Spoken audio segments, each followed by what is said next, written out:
Wunderparlement. Wunderparlement. Yes, do you have my voice? Wunderparlament. Apprendre à faire de la radio. Il presidente. Ucz się radia. Aprende a hacer radio. Leer radio maken. Chaque mois au Parlement européen à Strasbourg. En el Parlamento Europeo de Estrasburgo. W Parlamencie Europejskim w Strasburgu. Czekamy na Ciebie. In Straatsburg. Toi aussi, tu peux venir. 5:05 مرحبا بكم الناس الكل من استوديو البرلمان الأوروبي من ستراسبورغ في برنامج استثنائي اليوم موجودين فيه خاصة اليوم مع تهيئ بشيء منها لكم بليداوي فهم من إذاعة نفزاوة بالجنوب التونسي والزميلة غزلان شروق من مؤسسة أصدقاء المغرب. عسلامة غزلان. مرحبا فهمي. أشنو أحوالك غزلان؟ الحمد لله، شنو أحوالك؟ لاباس الحمد لله. في بداية الحصة هذه والبرنامج هذا الاستثنائي اللي كما قلت لكم نأمنه لكم اليوم من البرلمان الأوروبي حابين تحية غزلان إلى كل أشقائنا في المغرب بداية منك ولكل اللي يسمعوا فينا والكل إن شاء الله اللي يتبعوا فينا نحب نقدم لهم تحية كبيرة بالنشيد الوطني للمغرب الشقيق. إذن أحمد عندك الميكرو. منبت الأحرار مشرق الأنوار منتدى السؤدد وحماه دمت منتدى وحماه عشت في الأوطان للعلا عنوان ملء كل جنان ذكرى كل لسان بالروح بالجسد. إذن هذه تحية إلى كل أشقائنا في المغرب الحبيب، تحية ليهم وين ما كانوا يسمعوا فينا ويتابعوا فينا بعد المصاب الجلل. إن شاء الله كل الناس تكون لاباس، إن شاء الله تكون المغرب ديما في حفظ الله. دونك ما زلنا معكم في وانطلقنا في برنامج الاستثنائي من استوديو البرلمان الأوروبي من ستراسبورغ في برنامج فوندر بارلمان. دونك في بداية البرنامج هذا باش نكون عندنا أولى الفقرات غزلان، فقرة ريفيو دو بريس مع صديقنا جون لوك. Bonjour Jean Luc. Bonjour. Comment vas-tu? Comme d'habitude, non? Oui, oui, donc toujours fatigué, mais toujours prêt à crier dans le micro en même temps.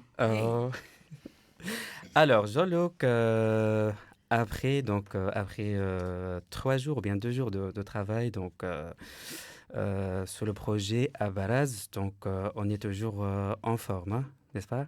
À Donf, on est prêt à faire des trucs de fou et à plus jamais quitter le Parlement européen, à se cacher sous les tables pour que la Sécu ne nous trouve pas la nuit.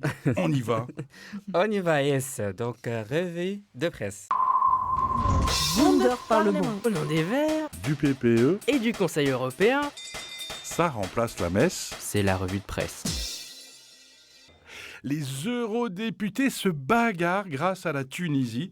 Alors, on se rappelle que la Tunisie, c'est un accord signé par Ursula von der Leyen, la présidente de la Commission européenne, en juillet. Et les députés, hier, le 12 septembre 2023, ont eu un débat houleux en ce Parlement européen. Le nombre de migrants qui rejoignent l'Europe en provenance de la Tunisie aurait augmenté depuis la signature de l'accord en juillet. L'accord n'a conduit qu'à plus de répression, plus de morts et encore plus de migration, soulignait une eurodéputée vert. 2 mois après la cérémonie de signature, nous ne voyons pas grand-chose de concret, ajoute un eurodéputé du PPE, parti de droite. Les arrivées continuent d'augmenter. En gros, l'Union européenne paye 105 millions d'euros d'aide à la Tunisie et environ 600 millions d'euros d'investissement soi-disant stratégique. Tout simplement pourquoi? Pour que la Tunisie empêche les migrations. Mais est-ce que les droits de l'homme sont en danger? Se pose la question. Le site Euronews, eh bien oui, répondent certains députés, non d'autres. En tout cas, le Parlement européen a rejeté rejeter cet accord signé par la Commission européenne. Et donc, la bagarre entre députés va continuer entre les différents pouvoirs européens. Le Parlement a dit non, la Commission a dit oui. Et ben voilà, encore une fois, bagarre entre les deux institutions. Qui va gagner suite au prochain épisode? Aujourd'hui, mercredi 13 septembre 2023, nous raconte Libération, eh bien c'est le discours de l'État de l'Union. Les travées du Parlement européen, le centre de presse sont pleins à craquer. Pourquoi? Parce que c'est la rentrée, c'est septembre et que traditionnellement, une fois par an, la présidente de la Commission européenne, dont c'est la dernière année, nous raconte l'état de l'Union, nous parle du pacte vert européen, une soi-disant priorité. Ce plan vise à atteindre la neutralité carbone d'ici à 2050. Et après avoir décidé de faire ça, les 27 pays européens, eh bien, certains ont changé d'avis. Les Allemands veulent un peu plus de diesel, un peu plus de pollution. Le PPE, Parti populaire européen de droite, eh bien, finalement, la pollution, est-ce que c'est tellement important? Est-ce que respirer, c'est important au point de faire moins de Mercedes et de BMW? Eh bien, Ursula von der Leyen veut continuer ce pacte vert européen, mais il est loin d'être certain que finalement ça continue pour de vrai. Pollution, écologie, le combat continue au Parlement. La politique migratoire, évidemment, est toujours en discussion. On en parlera au cours de cette émission Wunder Parlement spéciale Radio Nevzawa. Donc, politique migratoire, on en a parlé avec la Tunisie, mais il y a aussi le système d'accueil qui est peut-être à revoir. Aujourd'hui, un migrant qui arrive dans un pays n'a pas le droit d'aller dans un autre pays pour déposer une demande de réfugié politique ou autre.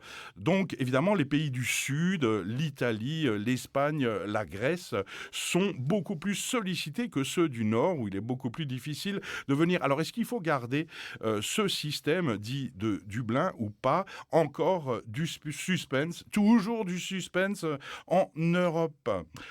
Du lobbying démesuré, c'est le site internet Presse Citron qui nous raconte que les géants de la tech investissent massivement en lobbying européen. Le site a comptabilisé plus d'une centaine de millions d'euros par an pour les opérations de lobbying. En tête, Meta, alias Facebook, et Apple qui dépensent 7 à 8 millions d'euros par an. Donc ça nous fait un total de 113 millions d'euros, le coût total du lobbying. Et est-ce que ça sert? Ça sert pas. En tout cas, Apple a suivi les préconisations européennes et a transformé ses téléphones pour un connecteur USB unique pour réduire la pollution. Et régulièrement, l'Europe gagne face aux GAFAM. Enfin, on termine avec le cannabis légalisé en Allemagne. C'était une promesse électorale de la coalition actuelle au pouvoir, nous rappelle Mediapart. Est-ce que c'est le Maroc qui a subventionné, sponsorisé cette décision en tant que premier producteur mondial de hashish? Certainement pas. Mais en tout cas, les Français se posent des questions sur la légalisation du cannabis en Allemagne qui devrait arriver d'ici 2025. Le maire de Kehl, la banlieue allemande de Strasbourg, a peur. Est-ce que Kehl va devenir un supermarché de la drogue avec des millions de Français qui font la queue pour acheter leur cannabis ou leur bœuf? Il va falloir encore un peu attendre, mais en tout cas, cette libéralisation du cannabis en Allemagne va mettre encore du temps et sera extrêmement limitée et a priori interdit aux Français et aux Françaises. Voilà, ici Strasbourg, à vous Tunis. Oh là là, Ghazlan, حافل الجو. Jean-Luc, Merci Jean-Luc. Toujours comme ça, hein? Oui. ميرسي جون لوك. دونك باش نتعداو غزلان للأولى الفقرات اللي باش نتحدثوا فيها على الهجرة في العالم. فاصل وراجعين.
رايح وين مسافر تروح تعيا وتولي شحال ندموا العباد الغافلين قبلك وقبلي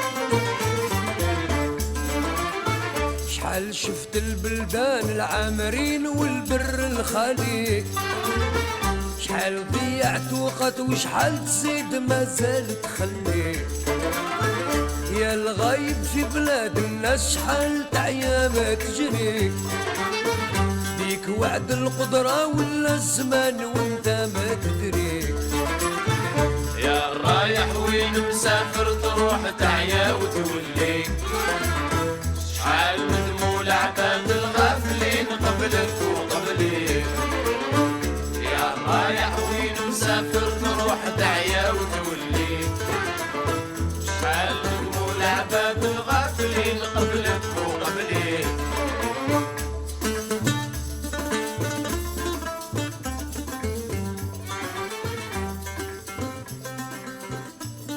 يا رياح وين مسافر هي أغنية جزائرية شهرت في السبعينات، كتب كلماتها وغناها المطرب الشعبي الجزائري دحمان الحراشي. الأغنية تحكي على معاناة المهاجر في ديار الغربة من التهميش والإقصاء والشوق للعودة للوطن. تقريبا فهمت الموضوع متاعنا كما حكينا بكري، نتحدث على الهجرة في العالم، الهجرة بين البلدان، الهجرة بين الولايات، بين المناطق، الهجرة الافتراضية ربما غزلان. نعم، الهجرة الافتراضية طبعا. اوكي دوك باش نتحدثوا على الهجرة في العالم. معنا ضيوف مختلفي الجنسية. غزلان تفضل. We have Elka from Germany. Hi Elka. Hi, yeah, my name is Ilka. I'm from Braunschweig, Germany. Welcome Elka. On a Nassima. Anissa. Anissa, bien Anissa. sûr, Anissa, c'est pour rigoler, Anissa. Je sais que c'est Anissa, oui. Bonjour Anissa, Bonjour à toi. ça va? Ouais, ça va très bien. Tu nous dis, c'est qui Anissa? Moi, je représente la France. Ah oui. Et voilà, et je fais partie de l'association Radio WNE et je suis très ravie d'être là. Nous aussi. Voilà, super. Merci Anissa. We have Mr. Ramos. Hi, I'm Arthur Ramos, and I'm a student in France, but I'm from Portugal. Nice to meet you and welcome. Monsieur Patrick. Ça va? Et chez vous? Ça va et toi? Tranquille, ça va. Je m'appelle Koutou Adjarange Patrick. Je suis étudiant en informatique et je suis aussi au service civique à l'association SIDAFAL. C'est bien Patrick. Yes. Bienvenue. Merci. تنوع غزلان، مغرب، ألمانيا، فرنسا، البرتغال والأفريق، تونس. ما شاء الله. ما شاء الله كل الجنسيات تقريبا، أغلب الجنسيات موجودة. نتحدث اليوم وحسب تقرير الهجرة العالمية غزلان لعام 2020 الصادر على المنظمة الدولية للهجرة، قدر عدد المهاجرين الدوليين بنحو 272 مليون على مستوى العالم، بزيادة 51 مليون عن عام 2010. دوك زيادة يزيد عام عن عام. على عام كل عام قاعدين نشوفوا في زيادة لعدد المهاجرين في العالم ككل. دونك هكا موضوعنا اليوم باش نتحدثوا على الموضوع هذا، باش نتحدثوا الدواعي اللي تخلي الشباب أو المواطنين عموما على الهجرة، الصعوبات اللي تعرضوا لها المهاجرين هذوما، تأثير الهجرة على اقتصاديا على البلدان المستقبلة والمدن اللي تمت الهجرة منها. أيضا احنا اليوم في البرلمان الأوروبي، مهم نتحدث على البرلمان الأوروبي والتشريعات الضامنة لحقوق المهاجرين في العالم ككل. هل إنه البرلمان هذا تحدث وإلا وضع قوانين سابقا معناتها تضمن حقوق المهاجرين في معناتها اللي جايين للدول الأوروبية عموما. دونك باش ننطلقوا معاك أنيسة في أول سؤال مع الحضور ككل. أنيسة، ما هي أسباب الهجرة les raisons de l'immigration à votre avis? Alors moi je peux vous dire que la majorité des personnes qui émigrent, c'est dû en fait, ils fuient en fait leur pays d'origine pour une meilleure vie, pour un meilleur avenir, mais c'est ce qu'ils pensent. C'est ce qu'ils pensent. Ouais, exactement. Et la réalité? La réalité, c'est que c'est une autre paire de manches. Moi, personnellement, leur pays, il faut trouver des solutions qui permettent aux Tunisiens de les garder et de trouver une cohésion, une solution, parce que il existe maintenant des startups qui permettent en fait de créer des emplois. En fait, il faut créer des emplois au pays. Voilà, c'est ce qui manque. C'est pour ça que majoritairement ils partent de leur pays d'origine parce qu'ils cherchent du travail. Et je pense que il faut vraiment créer du travail au sein même des pays transitaires vers l'Europe. Voilà. Merci Anissa. Pris.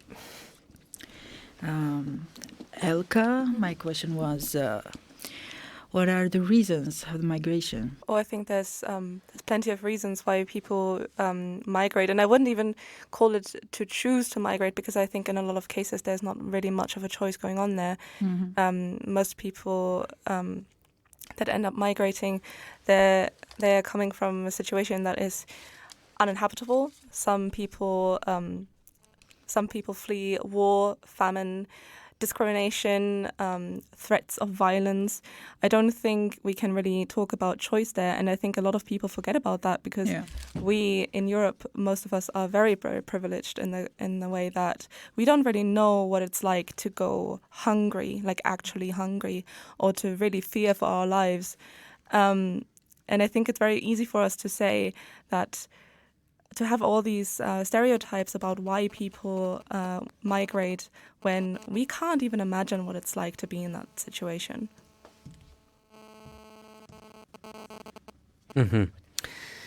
تقريبا الأسباب تقريبا تتقارب غزلان بين أنيسة وبين ألكا، بين فرنسا الجزائر وألمانيا. دونك خلينا نتحولش معكم شوية للبرتغال ونشوفوا شنو هو الأسباب اللي تدعى لتخلي الشباب أو شاب من البرتغال يفكر في الهجرة إلى دولة من الدول الأوروبية. What do you think are the reasons of migration? I agree with Ella. Mr. Ramos? Yeah, can you just call me Arthur if you want? So it depends a lot on situations where you come from. For example, I left my country where I was born when I was 18, but because I wanted to travel, I wanted to know other cultures and to improve my language skills, but that's not the case. Most of the times, I would say that more than 90% of the time is not a choice. As our friend told us. For example, like last year I lived in South America, I lived in Brazil. And I come from Portugal originally, so like Brazil and Portugal, it's really a very important link. And there is a mass wave of immigration from Brazilians to Portugal right now. And wherever like I met people, Brazilian people, they would tell me that they wanted to go to Portugal, they had family in Portugal. And most of the times were for the reason that they've been quoted here for like lack of employment, for lack of like a good standard of living. Mm-hmm. Mainly, like, I think the pandemic, COVID-19, had a huge effect in in the global south economies, and they paid the higher price because they didn't have the conditions or they didn't have the funds like European countries had to face those the pandemic and the economic cost of the pandemic. So now we see a wave of migration, at least from South America to mainly Iberian Peninsula, because of all the effects, economic effects, but also there are many other problems in those countries. There is insecurity, even though none of the South American countries, for example, are in war, but they have big problems of insecurity inside, financial problems. Argentina is like facing a huge financial problem. So I think those are like the main reasons why people flew their countries and they go to Europe or to the US. Yes. Patrick? Yes. J'aimerais bien te poser une question. Ok. Que penses-tu des personnes en situation irrégulière? Je dirais que les personnes en situation irrégulière, des fois, c'est pas de leur faute.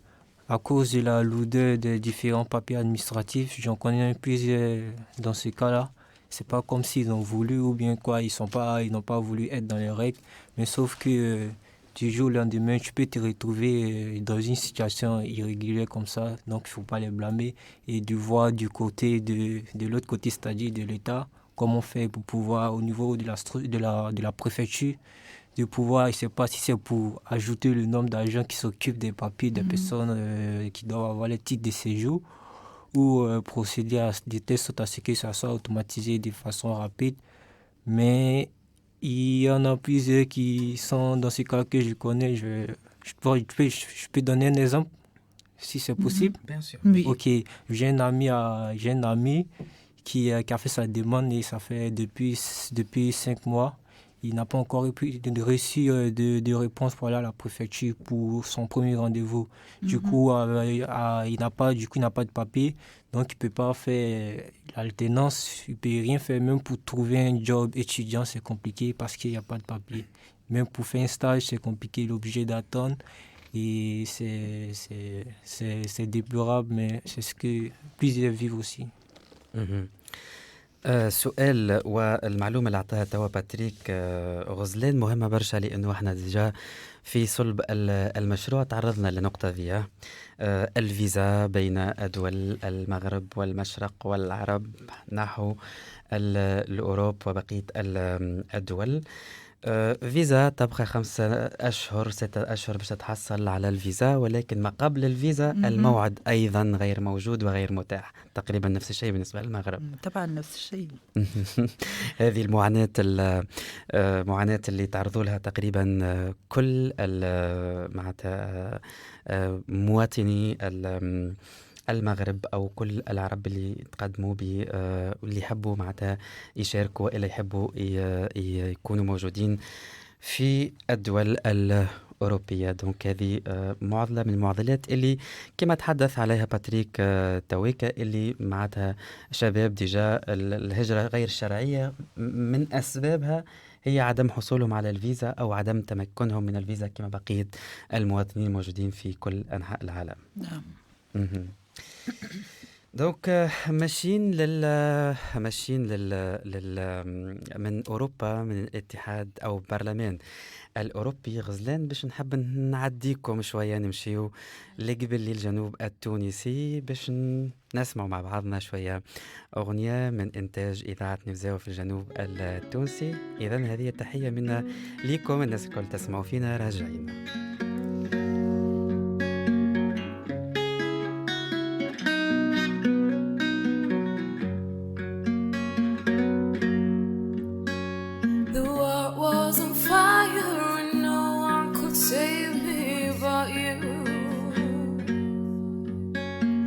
Strange what desire will make foolish people do. I never dreamed that I'd meet somebody like you. And I never dreamed that I'd meet somebody like you.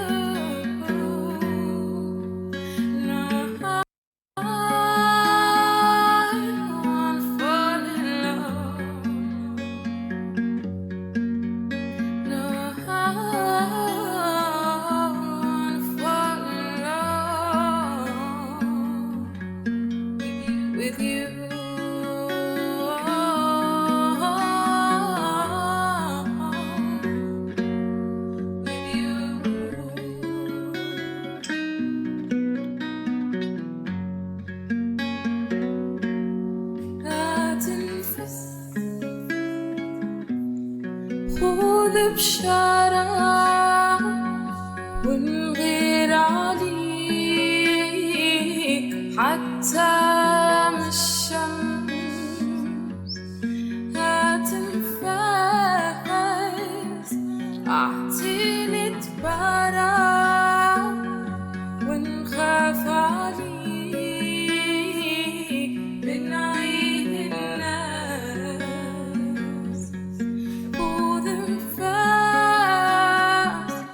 خليلي شراب لون عينيك تقدي الشرارة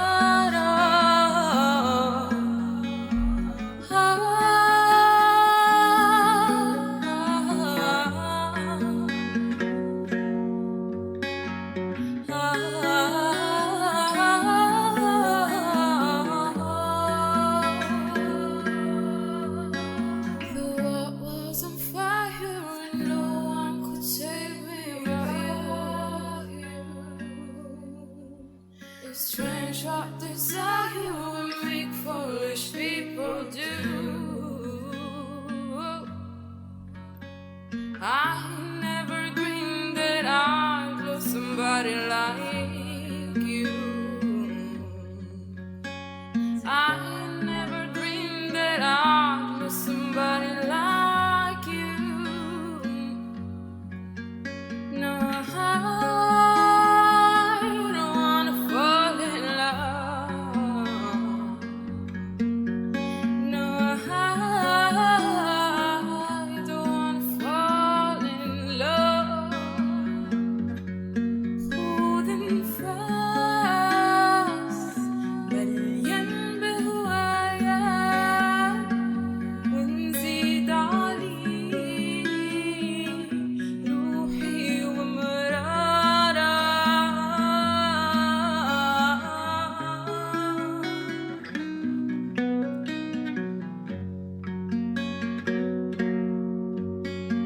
I don't wanna fall in love. إذا ما زلنا معكم في البرنامج الاستثنائي من استوديو البرلمان الأوروبي من ستراسبورغ في برنامج وندر بارلمنت. حاضرين معنا أشقائنا وأصدقائنا من ألمانيا، من فرنسا، من البرتغال والبرازيل. برازيل باتريك. دونك مرحبا بكم الناس الكل. معكم بليداوي فهمي من تونس وغزلان شروق من المغرب. ما زلنا مواصلين في موضوعنا، نتحدث اليوم على الهجرة في العالم ككل، الهجرة بين الأوطان، الهجرة بين الولايات، الهجرة من مكان إلى آخر. نتحدث على الأسباب، الصعوبات وتأثير الهجرة اقتصاديا على البلدان المستقبلة عفوا. وأيضا وإحنا موجودين في إذاعة البرلمان الأوروبي حابين زيدا نشوفوا التشريعات الضامنة لحقوق المهاجرين في أوروبا. هيك ولا؟ نعم طبعا. معنا إلكا من ألمانيا. إلكا, I have a question for you. What do you think about how European countries handle and regulate migration? Well, there's certainly a lot of opinions about that, and how we. Of Germany. Yeah, speaking of Germany. There's definitely a lot of opinions about how we are handling things. A lot of people think that the borders should be more closed.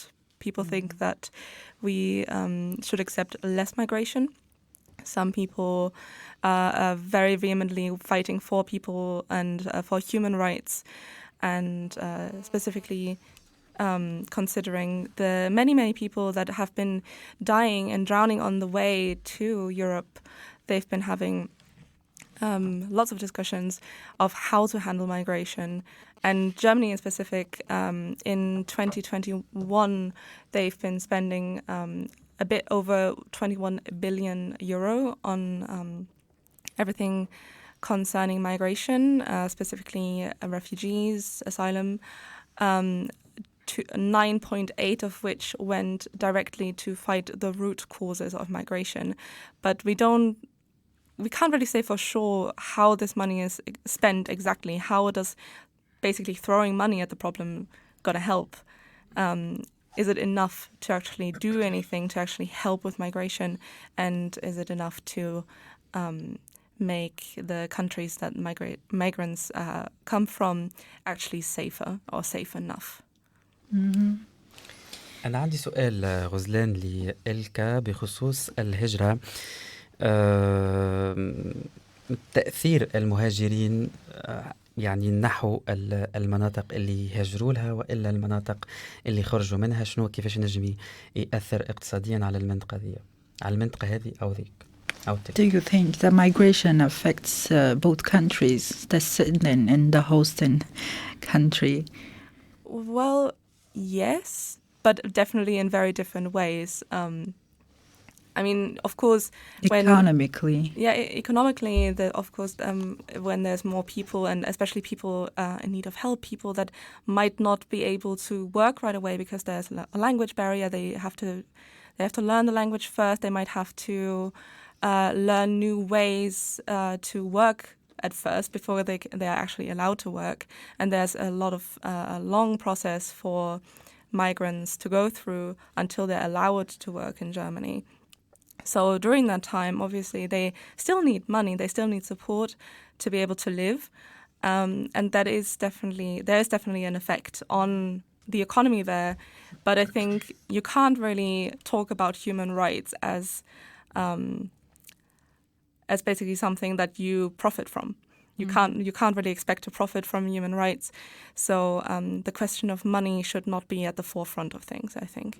Yeah. أنيسة بكري في حديثها غزلان تحدثت على أنه المواطنين اللي يظنوا معناتها باش يجوا للأوروب باش يحسنوا من وضعهم في الأوروب، ولكن هذا ظن فقط، لكن الواقع حاجة أخرى. أنيسة احكي لنا على كيفاش تشوفي أوضاع الناس اللي في حالة غير شرعية، نقولوا غير شرعية ولا بدون أوراق إقامة في فرنسا تحديدا. حسب تجربتك أنيسة، حسب ما تشوف. قولوني في فرنسي بس ما فهمتش كاع. La question, c'est tout simplement que penses-tu des personnes en situation irrégulière? Comme a dit Patrick, c'est pas évident parce qu'ils sont limités en termes d'emploi, en termes de logement, en termes d'aide.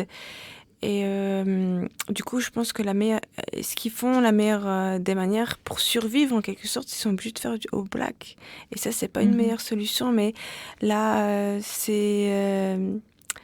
je pense qu'il faut un peu faciliter les démarches administratives et donner plus accès à peut-être des missions entre pays pour donner la possibilité à une ouverture entre les frontières plus libre que maintenant. Voilà. Parce que les personnes immigrées actuellement, vu leur situation, c'est pas voulu. C'est l'attente administrative qui fait qu'ils sont dans des situations irrégulières. Oui. Voilà. العلاقة بين المهاجرين غير شرعيين والطلبة، ممكن هل إنه فما علاقة نجم تكون أو يعني تقارب في العيشة، خاصة أنه وقت نتحدثوا على طالب مثلا من البرتغال إلى ستراسبورغ، هل أنه فما يتقاسموا نفس خيط الاندماج مثلا في المجتمع وإلا لا مختلفين؟ على حساب ما فهمت تقصد هل الأشخاص في وضعية غير شرعية في فرنسا عندهم الحق أو نفس حقوق الأشخاص المواطنين الشرعيين في فرنسا؟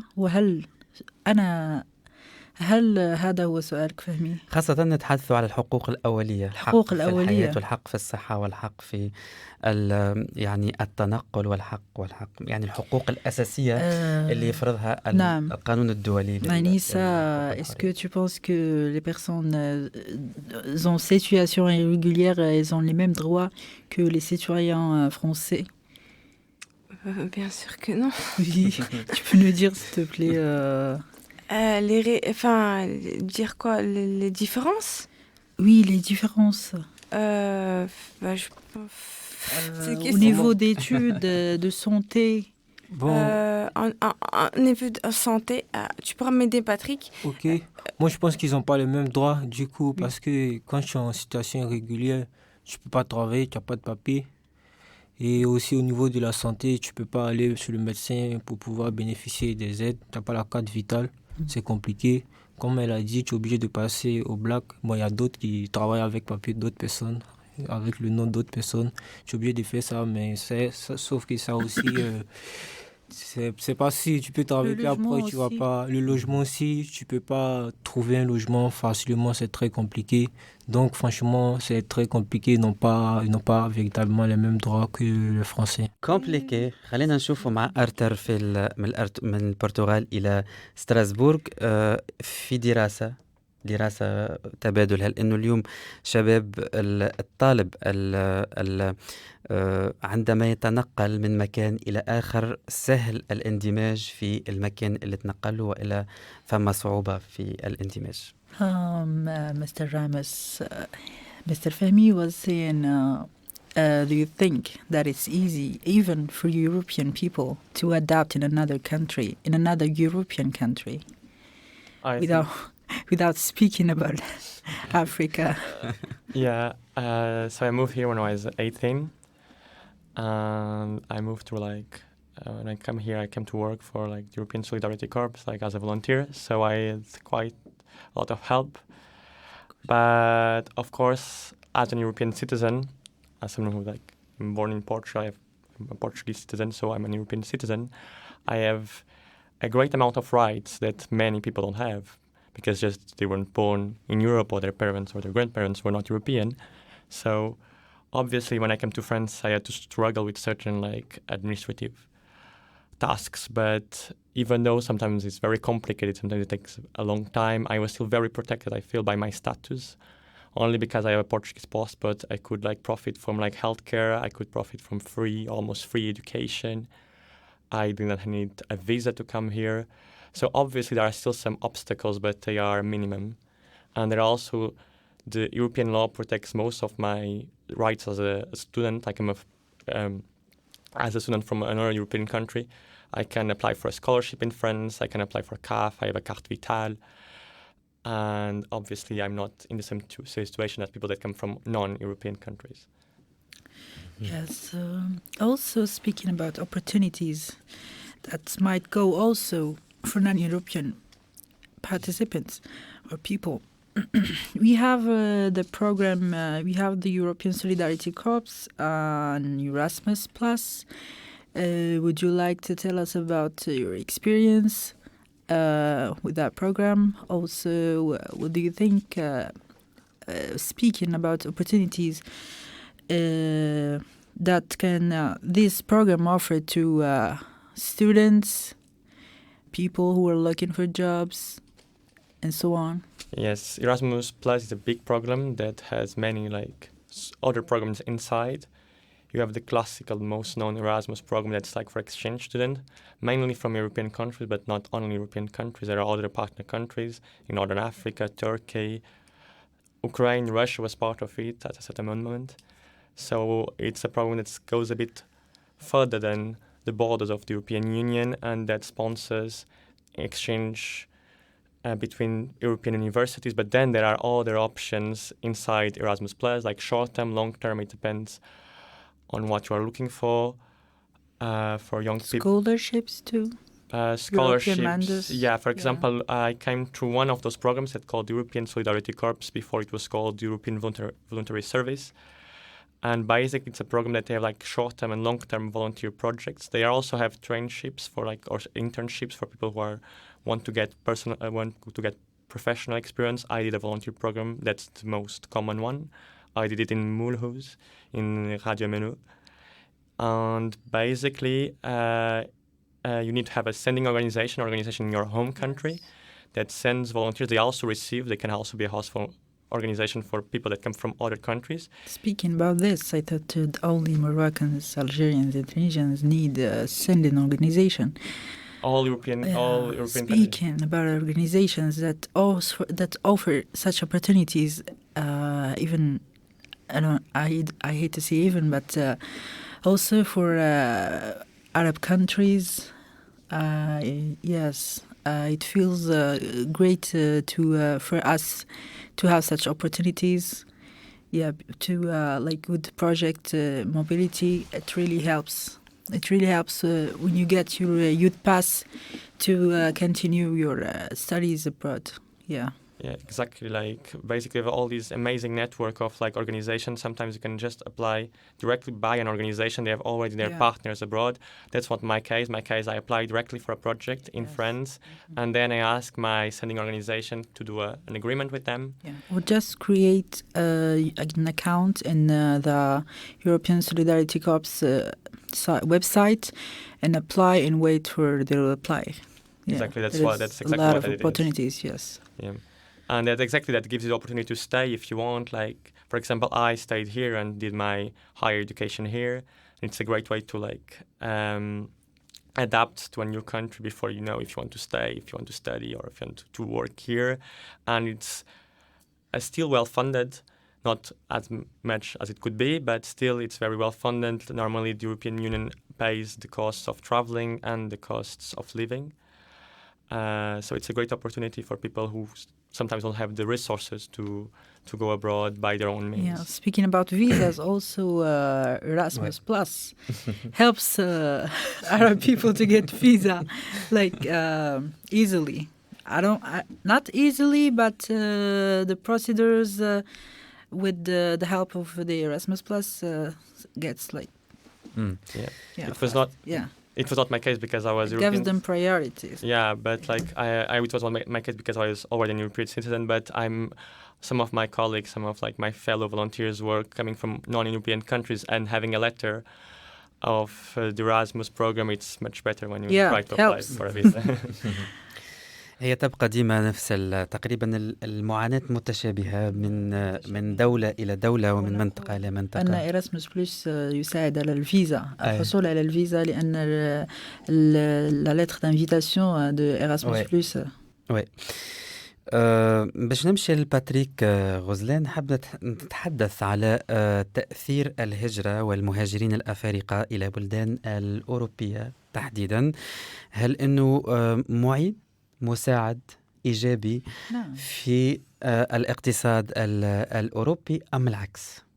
Patrick, est-ce que tu penses que l'immigration affecte le pays, les deux pays, que le pays descendant, le pays d'où tu viens et le pays d'où tu vas rester, tu penses que ça affecte les deux pays.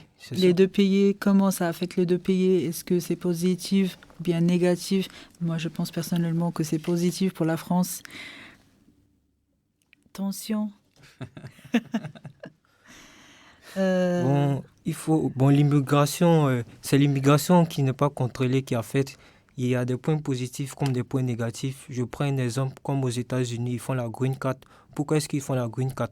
Parce qu'ils savent que les Américains, ils ont une manière de faire et leur manière de faire n'est pas forcément la bonne. Ils ont besoin de connaître aussi des manières de faire, par exemple des Ivoiriens, des Tunisiens, des Marocains. Du coup, ils organisent la Green Card. Et comment est-ce qu'ils font pour organiser la Green Card? Ils regardent dans leur pays quelles sont les nationalités qui ne sont pas là-bas. Parce qu'ils ont besoin de leur savoir-faire pour pouvoir développer l'Amérique. Du coup, par exemple, quand tu prends les Mexicains sont déjà nombreux, donc ils ne peuvent pas faire la Green Card. Oui. Donc, en fonction de ça, ils prennent un quota et ils font la loterie pour permettre à toute cette intelligence qu'ils essaient d'attirer aux États-Unis pour pouvoir développer le pays. Donc ça, c'est une bonne chose. Donc c'est pour dire qu'une immigration, quand une personne vient, il y a le savoir-faire de la personne, que la personne vient pour pouvoir donner au pays qui l'accueille. Mais dans cette immigration aussi, il y a des personnes qui viennent et ça donne à la drogue, à d'autres choses qui sont illégales. Et c'est ce côté qui n'est pas agréable. On reste dans le côté positif. Est-ce que tu penses Qu'est-ce que tu penses des personnes, moi, sincèrement? Est-ce que tu penses de personnes qui retournent à leur pays et investissent dans leur pays? Bon. le fait qu'ils retournent dans leur pays après qu'ils investissent dans le pays, ça c'est bien. Ça c'est très bien. En fait, quand tu as immigré pour aller dans un pays parce que tu te dis que là-bas il y a plus d'opportunités, du coup quand tu vas là-bas, tu vois comment les gens travaillent, tu vois un peu le système et quand tu regardes, en même temps quand tu viens, tu t'imagines dans ta tête que, en fait quand tu viens, tu regardes et tu regardes, mais tu ne regardes pas comme les autres personnes parce que tu regardes pour pouvoir copier le bon, pour pouvoir reproduire chez toi. Oui. Du coup, quand tu as cette mentalité, quand tu viens, tu marches dans la rue, tu prends les idées, tu ne marches pas comme tout le monde, tu prends les idées et après quand tu repars. En fait, dans la vie, il faut savoir copier. Quand tu repars, il faut savoir copier, j'aime bien. Tu copies bien dans ton pays avec la mentalité de gagnant, d'investisseur. Ouais. Tu as le mindset qu'il faut, tu vas développer et surtout avec du sérieux. Bon, sinon en Afrique, tu es rigoureux dans ce que tu fais au fur et à mesure, tu vas voir. On fait la retraite au bled. Ouais, tu fais la retraite au bled, tu vas voir que ça va donner. Voilà, parce que ça a prouvé des résultats ailleurs, donc chez nous aussi, ça peut donner des résultats aussi. Oui. Du coup, c'est bénéfique. C'est bénéfique. الإيجابي غزلان، الإيجابي هو ما نجم نوصل الإيجابي إلا بضمانات نجم توفرها سواء كان البرلمان أو المشرعين في الدول الأوروبية أو بقية الدول العربية أو المغاربية أو بقية الدول الأخرى، بما أنه ما معناش تكون مختص في القانون أو مختص أو ملم بالقوانين في البرلمان الأوروبي، ونحن اليوم نتحدث عن البرلمان الأوروبي. حبيت فقط في كلمة ختامية لكل من الحضور التوصيات اللي ينجموا يقدموها للبرلمان الأوروبي لضمانة الحقوق وحقوق المهاجرين في هذا المجال.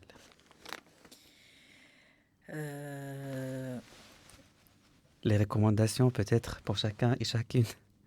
Qu'est-ce que vous recommandez pour le Parlement européen pour qu'on réserve les droits des immigrés?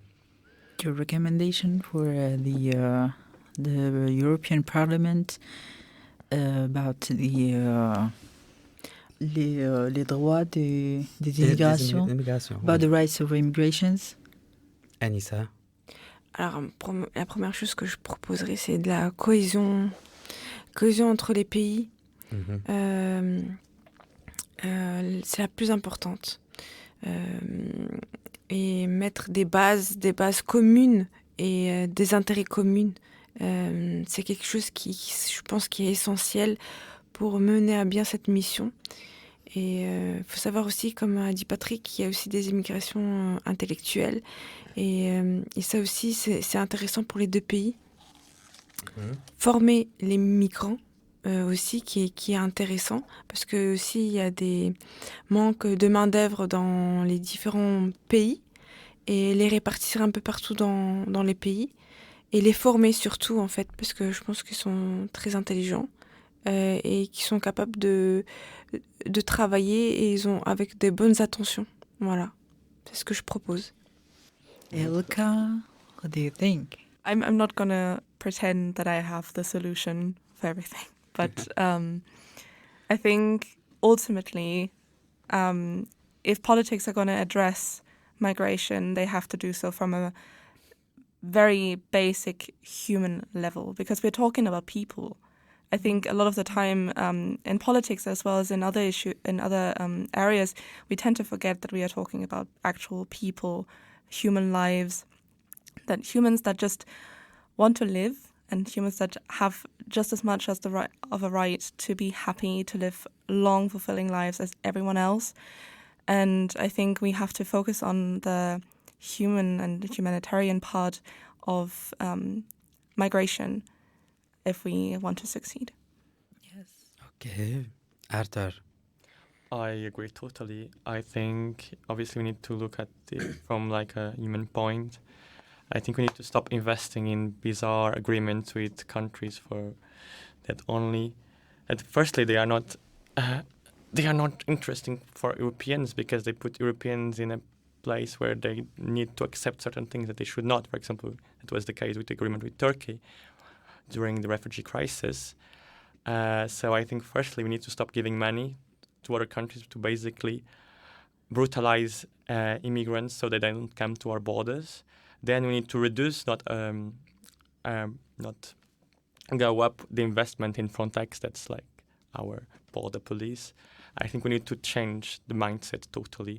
Stop trying to fight immigration and trying to understand that all the adventures of migration, but most of all, we need to act as human beings. ميرسي بوكو. دونك بالعربية بالفرنسية بالإنجليزية بالديالكت التونسي والمغربي. شكرا لكم الناس الكل كنتوا معنا في برنامج فوندر بارلمان. وصلنا لختام الحصة من استوديو البرلمان الأوروبي. كنت معكم أنا فهم بليداوي من إذاعة نفزاو الجنوب التونسي، زميلتي غزلان شروق من مؤسسة أصدقاء المغرب. شكرا لكل الضيوف، إلكا، أنيسة، أرثر وباتريك، جون لوك زادا اللي كان حاضر معنا وغادر. شكرا لكم. وصلنا ختام الحصة. باي باي.